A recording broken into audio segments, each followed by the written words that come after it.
Ini adalah ayat Allah yang J sukai, J cintai banget, banget, banget, banget sejak kuliah. Nah, ini udah rumusnya. Pokoknya J, rumusnya di sini deh, rumusnya gitu udah. Jadi kalau misalnya J lagi gelisah, udah kejawab, udah nggak usah sok-sok, sok-sokan gitu ya. Aku ingat Allah kok, aku zikir terus, aku sholat kok, aku baca Al-Quran terus kok, aku hafizah kok gitu ya. Nggak usah deh. Kalau masih gelisah, kalau masih nggak karuan hatinya, berarti kita nggak benar-benar nginget Allah. Karena dampak, impactnya kita nginget Allah itu adalah hati jadi tentram. Kalau belum tentram, latihan lagi, latihan lagi, latihan lagi, latihan lagi, latihan lagi. Mereka yang mendapat petunjuk adalah orang-orang yang beriman kepada Allah. Nah, ada syarat lagi ya. Syaratnya iman lagi, iman lagi, iman lagi, teman-teman. Ini janji Allah ya, teman-teman ya. Yaitu orang-orang yang beriman dan hati mereka menjadi tentram dengan mengingat Allah. Ingatlah, hanya dengan mengingat Allah hati menjadi tentram. Ini janji Allah loh, teman-teman. Mereka yang mendapat petunjuk Allah, orang-orang yang beriman kepada Allah dan Rasul-Nya. Dan hati mereka menjadi tenang dan tentram dengan banyak ingat Allah. Kita kalau beli produk, dijanjikan sesuatu gitu ya. Kalau beli ini nanti bakal gini, kita senang banget ya, wah ternyata dia sesuai gitu ya, produknya sangat sangat ya sangat berkualitas gitu sesuai dengan janjinya.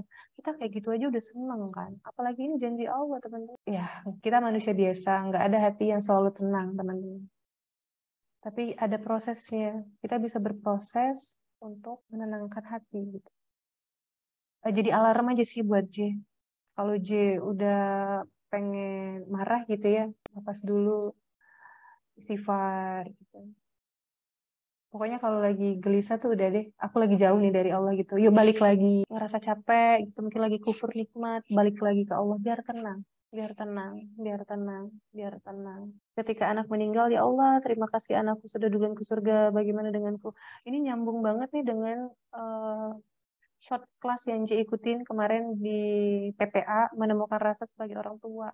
Tenang Bunda, Bunda nanti akan dikasih rumah perumahan ya, perumahan di surga. Ketika anak meninggal dunia, saat orang tuanya mengucapkan syukur dan menerima takdir Allah itu, maka Allah akan siapkan rumah di surga. Masya Allah, anaknya udah nunggu duluan tuh kita untuk balik ke surga.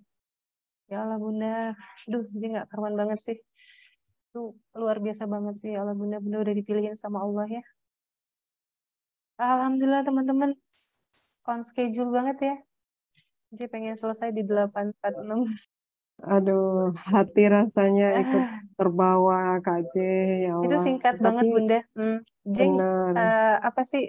Hanya mengingatkan aja sebenarnya, hanya mengingatkan aja ayat yang udah Allah tuliskan gitu, Allah abadikan di Al-Quran. Hanya mengingatkan itu aja sih sebenarnya teman-teman. iya.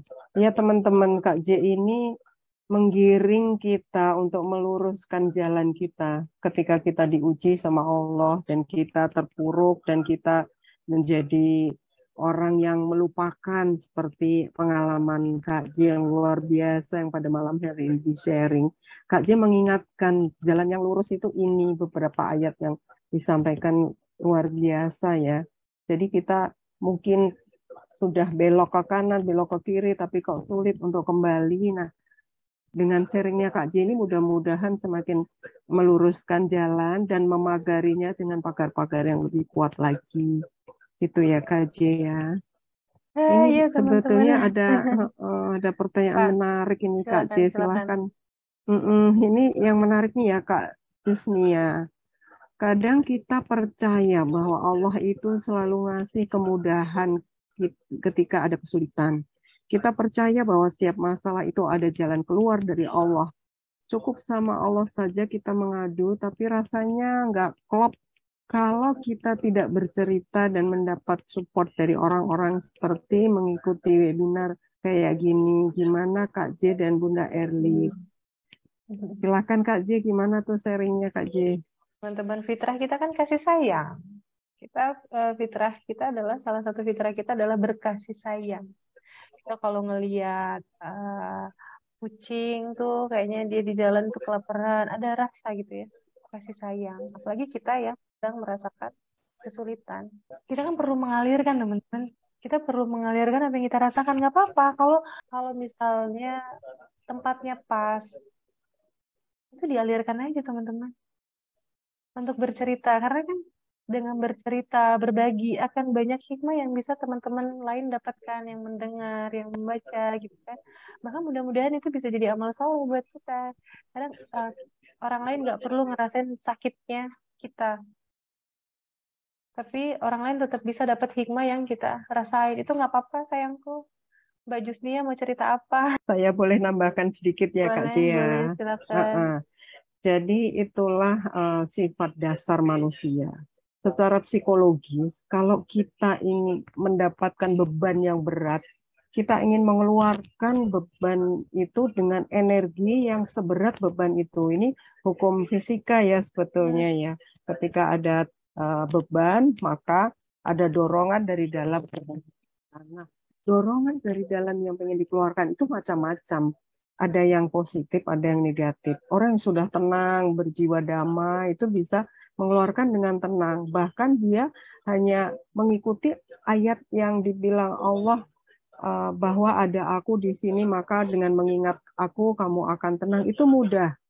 Tetapi untuk kita yang mungkin butuh proses, itu butuh tanggapan langsung dari orang-orang atau dari orang yang bisa dipercaya untuk mengeluarkan beban yang berat. Jadi udah penuh nih gentong jiwa kita nih, udah mau meledak nih.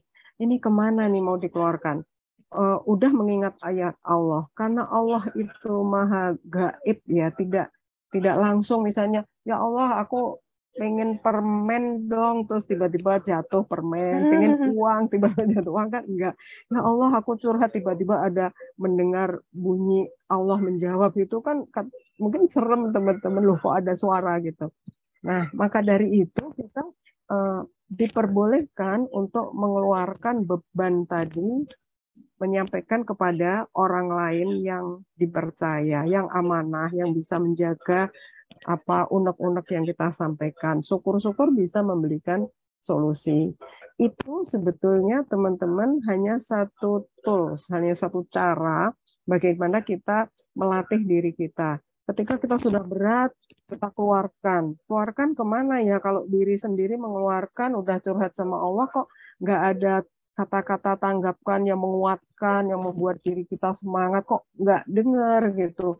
Pengen mendengarkan itu, silahkan misalnya curhat sama Kak J, sama saya, atau orang tua yang amanah, itu melegakan, itu boleh.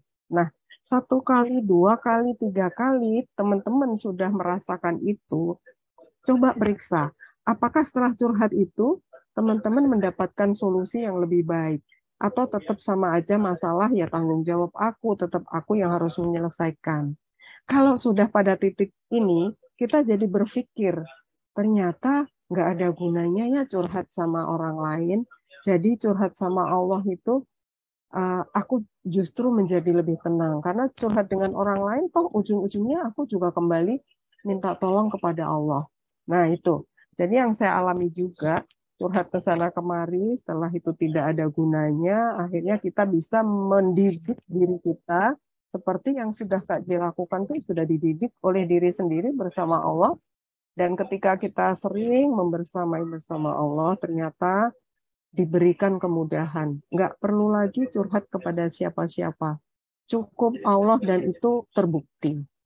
Itu jawaban tambahan dari saya.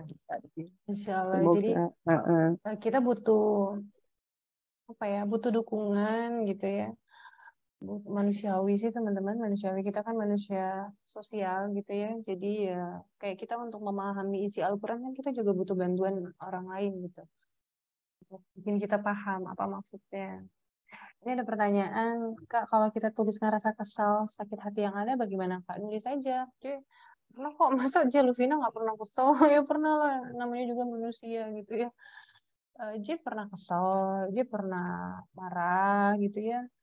Itu karena J tahu ya kalau misalnya marah itu tuh biasanya kita tuh menyesal. Kalau misalnya marahnya dilampiaskan dengan kata-kata, itu biasanya menyesal. Karena J tahu itu, sedangkan yang di dalam hati ini tuh pengen dikeluarin semua, biasanya J nulis. J nulis, setelah lega, J baca lagi, ya ampun aku tuh kok ternyata segitunya gitu ya. Padahal tuh kok kayaknya masalahnya masalah kecil gitu ya. Kalau itu jadi cuman sampah doang, langsung jadi lead. Tapi kalau dia ngerasa di kemarahan itu ada sesuatu hal yang perlu dia sampaikan dengan yang bersangkutan, maka dia pilih-pilih kata-katanya dan dia sampaikan ke yang bersangkutan agar dia nggak kesel dan nggak marah dengan sesuatu hal yang sama gitu. Jadi disampaikan ke yang bersangkutan, ini aku tuh nggak mau kayak gini karena ini bla bla bla bla bla gitu. Tapi dalam keadaan yang udah lebih baik, udah lebih stabil gitu teman-teman. Kemudian Kak, kenapa ya aku merasa kalau ujian terberat aku bukan ujian dari luar, malah ujian terbesar datang dari dalam diri saya sendiri. Kadang diri sendiri yang ingin menghancurkan diri saya sendiri.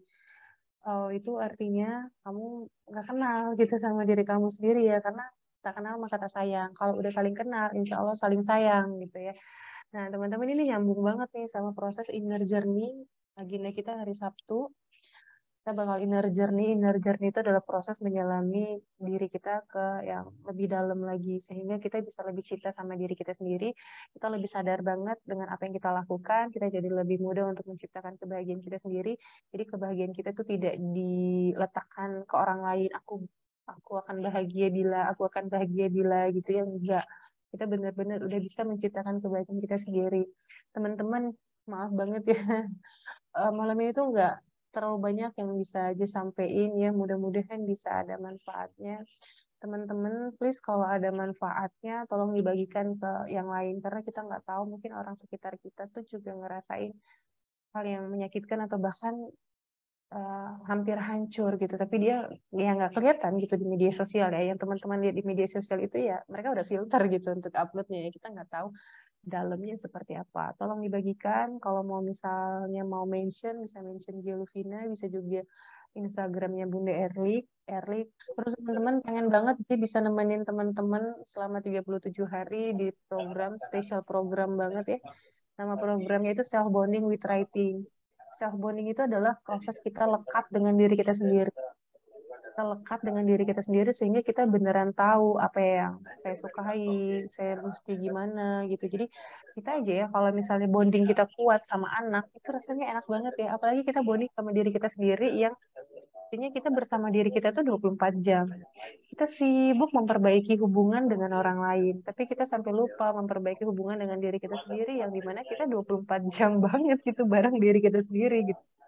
Kenapa teman-teman nggak mau coba memperbaiki hubungan dengan diri sendiri? Nanti kita bakal bahas program di Self Bonding with Writing, teman-teman ya. Mungkin Bunda ada yang mau disampaikan. Ya, terima kasih Kak C. Jadi teman-teman, dari pertanyaan-pertanyaan yang di sini ini nanti insya Allah akan terjawab di hari Sabtu ya. Kita ada webinar yang inner journey itu, seperti pertanyaan kenapa ya saya kok insecure dan nggak bisa mengembalikan rasa percaya diri, itu nanti akan dibedah benar-benar. Kita akan inner journey di dalam diri kita sampai ke masa-masa yang lalu, sehingga teman-teman akan menemukan pola atau dinamika psikologisnya, sehingga lebih bisa menanamkan rasa percaya itu pelan-pelan dan bisa menjadi dirinya sendiri. Makanya mencintai diri sendiri itu penting banget. Bagaimana bisa bersahabat atau bisa membersamai diri sendiri, itu sebetulnya sama dengan mencintai Allah itu tadi. Karena kita itu kan sesungguhnya ciptaan Allah. Jadi ketika kita mencintai diri sendiri, bersahabat dengan diri sendiri, itu sama dengan mencintai Allah. Semoga teman-teman malam ini membawa kado yang indah dari Kak J, dari kisah-kisahnya, dari ayat-ayat yang disampaikan itu jelek banget rasanya, kayak dipeluk Allah langsung gitu. Kita memeluk diri kita malam ini sambil membayangkan bahwa aku ini ciptaan terindah dari Allah yang dihadirkan untuk diriku. Jadi nggak ada alasan untuk tidak memeluk diri kita sendiri. Teman-teman di sini chattingnya penuh dengan peluk Kak J, peluk, saling peluk gitu ya. Ternyata ini menunjukkan bahwa batin kita, jiwa kita itu butuh Nyambung. pelukan juga. Nyambung. Thank you, Bunda. Pak Sama Abi. Kak J.